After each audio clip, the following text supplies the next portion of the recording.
الحمد لله نحمده ونستعينه ونستغفره ونؤمن به ونتوكل عليه ونعوذ بالله من شرور أنفسنا ومن سيئات أعمالنا من يهده الله فلا مضل له ومن يضلله فلا هادي له ونشهد أن لا إله إلا الله وحده لا شريك له ونشهد أن سيدنا ونبينا وحبيبنا ومولانا محمدا عبده ورسوله أما بعد قال الله تبارك وتعالى في القرآن الكريم أعوذ بالله من الشيطان الرجيم بسم الله الرحمن الرحيم يضل به كثيرا ويهدي به كثيرا وما يضل به إلا الفاسقين صدق الله العظيم۔ ہر طرح کی تعریف اور حمد و ثنا اللہ بزرگ و برتر کے لائق ہے، جس کا کوئی شریک نہیں، جس کا کوئی ساجی اور ہمسر نہیں، جو ہمیشہ سے ہے اور ہمیشہ رہے گا۔ بے شمار درود و سلام نازل ہو اللہ کے آخری پیغمبر جناب محمد رسول اللہ صلی اللہ علیہ وسلم پر اور آپ کے تمام اصحاب اور اہل بیت پر۔ محترم حضرات، ماہ شعبان المعظم ہم پر سایہ فگن ہے۔ 3 مسلسل مہینے برکتوں والے، جس میں سے یہ دوسرا مہینہ ہے ماہ شعبان، جو ہم پر سایہ فگن ہے۔ یہ مہینہ رمضان المبارک کی تیاریوں کا مہینہ ہے۔ چنانچہ اس مہینے میں پیارے نبی صلی اللہ علیہ وسلم اور آپ کے صحابہ کرام کے تعلق سے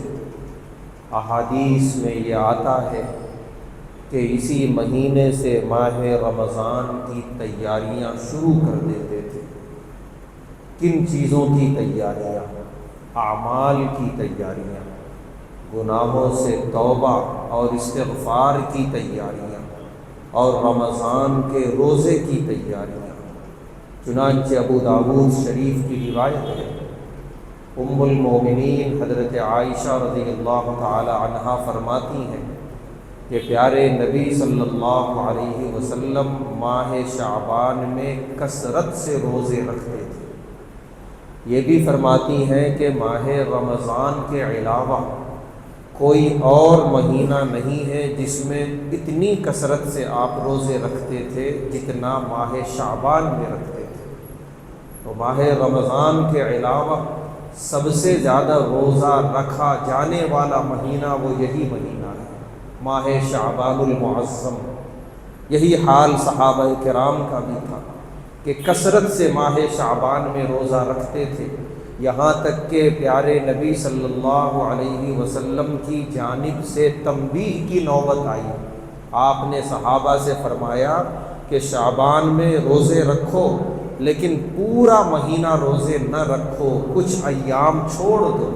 کیونکہ پورا مہینہ روزہ رکھنے کا حق صرف ماہ رمضان کا ہے۔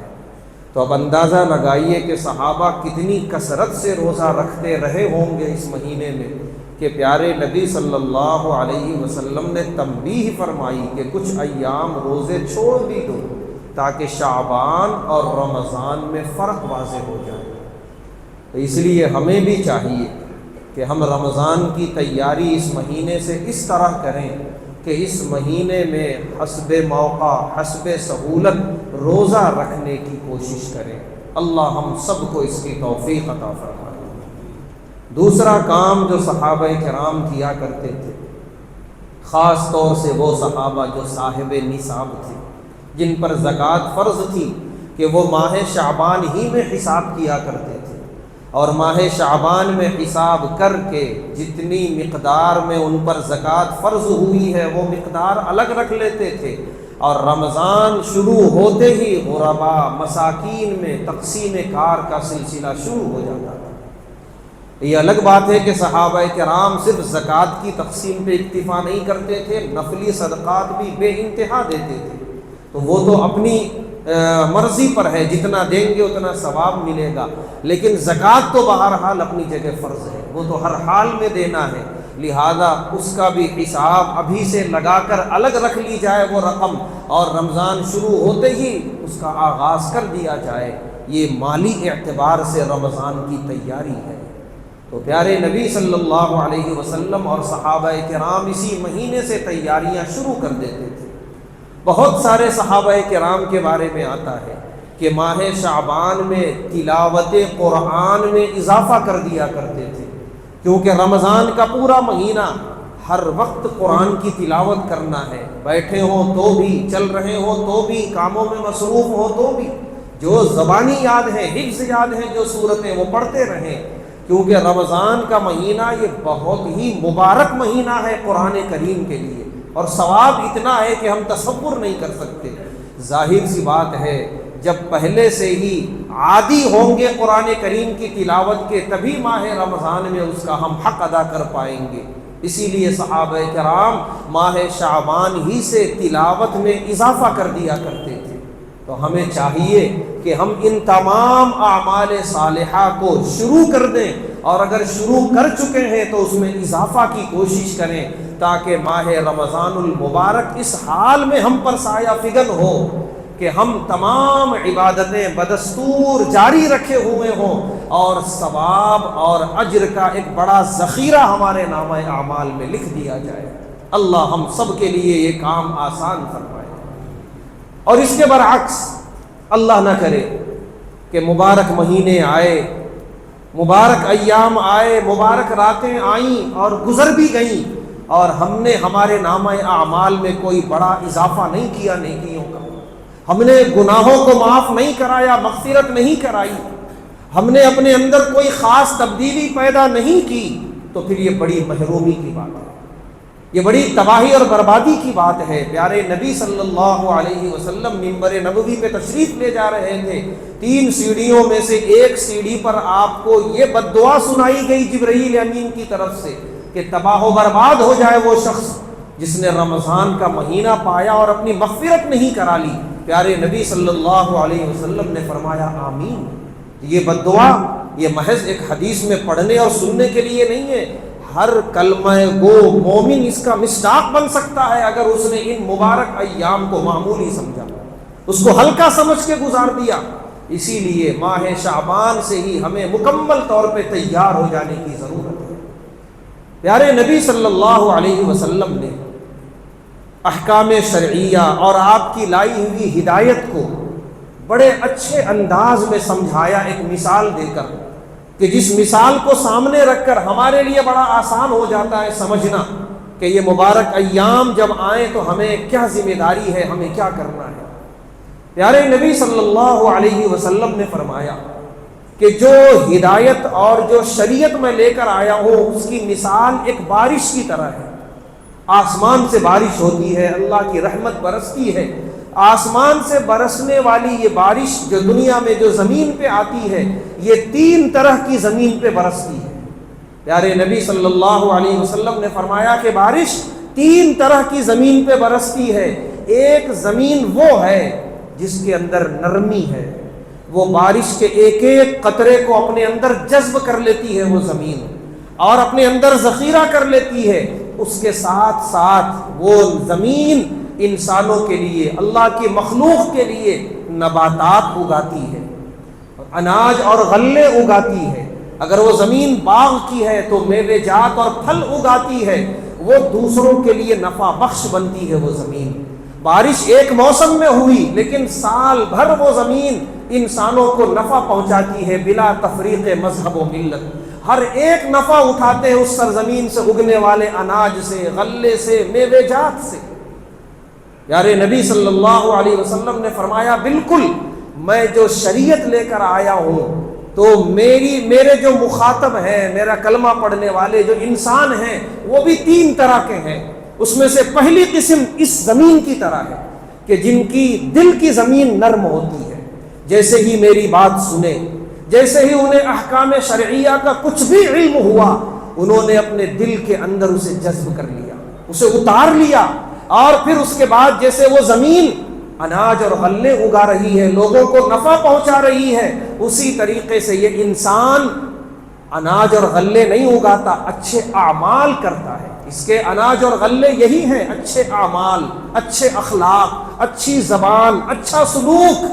یہ ساری چیزیں اس کے اندر سے نکل کے آتی ہیں جو سارے انسانیت کے لیے نفع بخش ہوتی ہیں۔ یہ انسان سراپا نافع بنتا ہے، لوگوں کے لیے نفع بخش بنتا ہے۔ یہ وہ شخص ہے جس نے ہدایت کو اپنے اندر جذب کر لیا اور اسی کے مطابق اپنی زندگی ڈھالی۔ تو یہ پہلی زمین کی مثال ہے، یہ پہلا شخص جس نے ہدایت کو اپنے اندر جذب کیا۔ اس کے بعد پیارے نبی صلی اللہ علیہ وسلم نے فرمایا کہ زمین کا ایک ٹکڑا وہ ہے جو سخت ہوتا ہے، جو وادیوں میں ہے، وہاں بارش برستی ہے، زمین کے اندر جذب تو نہیں ہو پاتا پانی، ہاں لیکن پانی ٹھہر جاتا ہے تالاب کی شکل میں، تو وہ اپنے اندر سے تو کچھ نہیں اگاتا وہ زمین کا ٹکڑا، نہ اناج، نہ غلے، نہ میوے جات۔ ہاں اتنا ضرور ہے کہ پانی کا ذخیرہ وہاں جمع ہوتا ہے، اگر انسان کو پانی کی ضرورت ہوئی تو وہ انسان اس تالاب پہ آتے ہیں اور پانی لے جا کر وہ اپنی ضروریات کی تکمیل کرتے ہیں۔ بالکل اسی طریقے سے ایک انسان وہ ہے کہ جس کے پاس میری شریعت پہنچی، پیارے نبی صلی اللہ علیہ وسلم فرما رہے ہیں میری باتیں پہنچی، ہدایت کی باتیں پہنچی ہیں، اس نے اپنے اندر ان ساری باتوں کو جمع کر لیا مگر اپنے آپ کو نہیں بدلا، اپنے اندر کوئی تبدیلی لے کر نہیں آیا، نہ اچھے اخلاق ہیں اس کے، نہ اچھا سلوک ہے، علم کا پہاڑ ہے اس کے پاس، سمندر ہے۔ اتنا ضرور ہے کہ اگر کسی کو کچھ بات معلوم کرنی ہے شریعت کے متعلق یا کسی بھی تعلق سے، اس کے پاس جاتے ہیں اور اس سے سوال کرتے ہیں اور اس سے علم حاصل ہو جاتا ہے، تو دوسروں کے لیے کچھ نفع بخش بنا لیکن اپنی ذات کے لیے کوئی نفع بخش نہیں بنا۔ جیسے وہ زمین جس نے پانی کو جمع کیا، تالاب بنایا، دوسروں کے لیے نفع بخش بنی پانی کی حد تک کہ اگر انسان کو پانی کی ضرورت ہے وہ آتے ہیں، وہ لیتے ہیں، لیکن وہ زمین اپنی ذات کے اعتبار سے کوئی نفع بخش نہیں بن سکی، اس میں کوئی ہریالی نہیں اگ سکی۔ تو اسی طریقے سے یہ دوسرا انسان، یہ کچھ بہتر ہے اور کچھ بہتر نہیں ہے۔ کچھ بہتر اس طریقے سے ہے کہ علم کا سمندر اس کے پاس ہے، لیکن اس کے بہتر اس طریقے سے ہے کہ اس علم کا سمندر اس کے پاس ہے، جس کو ضرورت پڑتی ہے انہیں وہ علم کا اس میں سے حصہ دے دیتا ہے، ضروریات کی تکمیل کر دیتا ہے، لیکن خود اس کے اندر عمل نہیں ہے زندگی میں۔ تو یہ بہتر نہیں ہے کہ اپنی ذات کے اعتبار سے بہتر نہیں ہے، دوسروں کو علم سکھا رہا ہے اس کا ثواب ملے گا لیکن خود عمل نہیں کیا اس کا سوال ہوگا۔ پیارے نبی صلی اللہ علیہ وسلم نے فرمایا سخت سوال ہوگا، بلکہ قرآن میں ہے لِمَ تَقُولُونَ مَا لَا تَفْعَلُونَ، ایسے لوگوں سے جو دوسروں کو اچھی باتیں بتاتے ہیں، علم کا دریا بہاتے ہیں جہاں بیٹھ گئے، لیکن زندگی میں کوئی عمل نہیں ہے۔ اللہ سوال کریں گے، سورہ صف کی آیت ہے کہ اے لوگوں بتاؤ جو کہتے تھے اس پر عمل کیوں نہیں کرتے تھے؟ أَتَأْمُرُونَ النَّاسَ بِالْبِرِّ وَتَنْسَوْنَ أَنفُسَكُمْ، لوگوں کو تو نیکیوں کی باتیں بتاتے تھے، شریعت کی باتیں بتاتے تھے، وَتَنْسَوْنَ أَنفُسَكُمْ، اپنے آپ کو بھول جاتے تھے، خود زندگی میں کیوں عمل نہیں کرتے تھے؟ تو اللہ معاف کرے کہیں ہمارا شمار ایسے لوگوں میں نہ ہو جائے کہ ہمیں سب معلوم ہے نماز فرض ہے، ہمیں سب معلوم ہے کیا حرام ہے کیا حلال ہے، کتنی چیزیں ہمارے لیے جائز ہے کتنی چیزیں ناجائز ہے، ہمیں سب معلوم ہے، لیکن پھر بھی وہی کر رہے ہیں جو نفس کہتا ہے، وہ نہیں کر رہے جو اللہ اور اللہ کے رسول صلی اللہ علیہ وسلم فرما رہے ہیں۔ اللہ نہ کرے، 1000 مرتبہ نہ کرے کہ کہیں اس کا مصداق نہ بن جائے کہ معلوم سب تھا، علم کا سمندر تھا تمہارے پاس، لیکن عمل کہاں تھا؟ عمل کیوں نہیں کر رہے تھے؟ تو پیارے نبی صلی اللہ علیہ وسلم نے فرمایا کہ جیسے زمین ایسی ہوتی ہے ویسے ہی میرے اوپر ایمان لائے ہوئے لوگوں میں سے کچھ لوگ ایسے بھی ہوں گے کہ سب باتیں معلوم ہوں گی میری شریعت کی لیکن عمل زندگی میں نہیں ہوگا۔ اور تیسری قسم پیارے نبی صلی اللہ علیہ وسلم نے فرمایا کہ جب بارش برستی ہے ایسی زمین پہ برستی ہے قیعہ، چٹیل زمین ہے، چٹیل میدان ہے، اور بارش برسی اور سارا کا سارا پانی بہہ کے چلا گیا۔ نہ زمین میں جذب ہوا کہ اندر سے ہریالی اگے، اور نہ وہاں پر ٹھہرا کے تالاب کی شکل بن سکے، بلکہ یوں برسا اور یوں چلا گیا۔ پیارے نبی صلی اللہ علیہ وسلم فرماتے ہیں کچھ لوگ ایسے بھی ہوتے ہیں میری ہدایت کی باتیں، میری لائی ہوئی شریعت کی باتیں وہ یوں سنتے ہیں اور یوں نکال دیتے ہیں، کچھ دیر کے لیے ٹھہرتا بھی نہیں ہے ان کے اندر۔ تو یہ پیارے نبی صلی اللہ علیہ وسلم نے تیسرے لوگ کے بارے میں خاص طور سے فرمایا کہ یہ لوگ جہنم کا ایندھن بننے والے ہیں۔ اللہ ہم سب کی حفاظت فرمائے۔ تو یہ تین قسم پیارے نبی صلی اللہ علیہ وسلم نے بیان فرمائی، ایک بارش کی مثال دے کر کہ جیسے بارش یہ تین طرح کی زمینوں پہ برستی ہے، اسی طرح پیارے نبی صلی اللہ علیہ وسلم کی لائی ہوئی ہدایت تین طرح کے لوگوں پر آتی ہے۔ ایک وہ ہیں جو فوراً قبول کرتے ہیں، اپنے اندر جذب کر لیتے ہیں اور عمل شروع کر دیتے ہیں، اور دوسرے وہ ہیں جو سنتے ہیں، سمجھتے ہیں، اپنے اندر اتارتے بھی ہیں لیکن عمل نہیں کرتے، عملی زندگی میں وہ کورے ہوتے ہیں، صفر ہوتے ہیں۔ اور تیسرے وہ ہوتے ہیں جو سننے کو بھی اہمیت نہیں دیتے، غفلتوں کے ساتھ سنے اور انسنی کر دیے۔ تو یہ دو لوگ یہ بہتر نہیں ہے۔ تیسری قسم تو بالکل بھی بہتر نہیں ہے، دوسری اور تیسری قسم۔ پہلی قسم پیارے نبی صلی اللہ علیہ وسلم نے ان کی کامیابی کی ضمانت لی ہے کہ جو ہدایت کی باتیں سنتے ہیں اور اپنے اندر اتارتے ہیں۔ ماہ شعبان، ماہ رمضان یہ ہمارے ایمانوں کو تازہ کرنے کے لیے آیا ہے،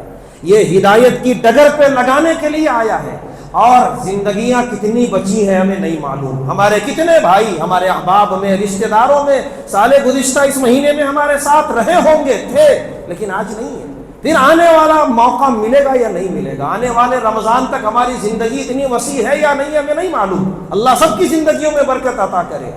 لیکن پیارے نبی صلی اللہ علیہ وسلم نے فرمایا ہر موقع کو آخری موقع سمجھ کے عمل کر لو۔ ہر نماز کو پیارے نبی صلی اللہ علیہ وسلم نے فرمایا زندگی کی آخری نماز سمجھ کر پڑھ لو کہ نہ جانے اس کے بعد پھر نوبت آئے یا نہ آئے۔ تو یہ شعبان، یہ ماہ رمضان یہ بڑا غنیمت ہے، یہ اللہ کی بہت بڑی نعمت ہے۔ کہیں ایسا نہ ہو کہ یہ آئے اور چلا جائے اور ہم سنی اور انسنی کرنے والوں میں شمار کر لیے جائیں۔ ہمیں چاہیے کہ ان ایام کی قدر کریں، ماہ شعبان سے ہی ہم نمازوں کی پابندی کا آغاز کریں، تلاوت قرآن کریم میں اضافہ کریں، استغفار اور توبہ کا معمول بنائیں، اور گناہوں سے اپنے آپ کو روکنے کی کوشش کریں تاکہ جب ماہ رمضان ہم پر سایہ فگن ہو تو ہم عادی ہو چکے ہوں نیکیوں کے، اور گناہ کا چھوڑنا ہمارے لیے آسان ہو چکا ہو، اور ماہ رمضان ایک ایسا رمضان ہمارے لیے ثابت ہو جو ہمارے لیے مغفرت کا سبب بنے، تاکہ جب ہماری موت آئے تو ہمیں پچھتاوا نہ ہو،